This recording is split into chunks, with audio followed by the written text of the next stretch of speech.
120,000 ang bilang ng mga pasyente sa Atay na gumaling sa nakalipas na 5 taon salamat sa Fuhepta Plus. Ibig sabihin, araw-araw ang tinutulungan namin ng 65 pang tao na makabangon at magsimula bagong buhay. Ang Atay ay may mga sumusunod na tungkulin. Una, nagproproduce ng resistensya at lumalaban sa sakit. Kung maganda ang resistensya, lalabanan nito ang lahat ng virus at bakterya na nagdudulot ng sakit. Ikalawa, sinasala nito ang dugo at nagdi-detox ng katawan. Ang dugo ang nagpro-provide ng nutrisyon sa lahat ng selula sa katawan. Kaya kung mahina ang paggana ng Atay, ang dugo ay hindi masasala ng maayos at dadalhin ang mga lason sa buong katawan na magdudulot ng iba't ibang sakit o komplikasyon.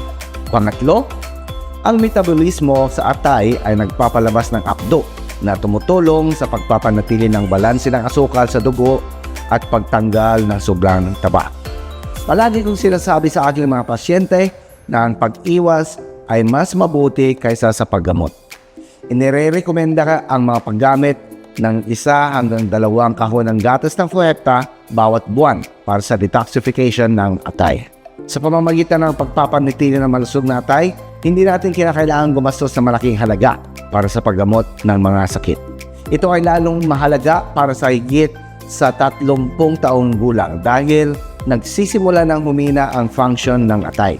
At para sa mga napupuyat o mga nagpupuyat, nakakaranas ng stress o umiinom ng alak, sa mga ganitong kaso, labis na nabibigatan ang Atay at nangangailangan ng regular na pagkonsumo ng Fuhepta para mapanatili ang balanse ng mga enzymes sa Atay.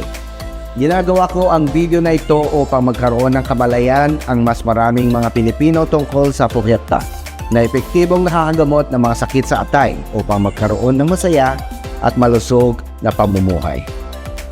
Kung mayroon kayong anumang mga katanungan tungkol sa mga sakit sa Atay o sa produkto ng Fuhepta, mangyari lamang na iwanan ang mga ito sa seksyon ng komento sa ibaba at ibibigay ko sa inyo ang pinakamalawak na impormasyon at suporta. Maraming salamat sa panonood ng video ngayong araw na to. Mabuhay po kayo at naway magkaroon kayo ng mas mabuting kalusugan at kasiyahan sa buhay. This product is not a medicine and does not replace medication for treatment.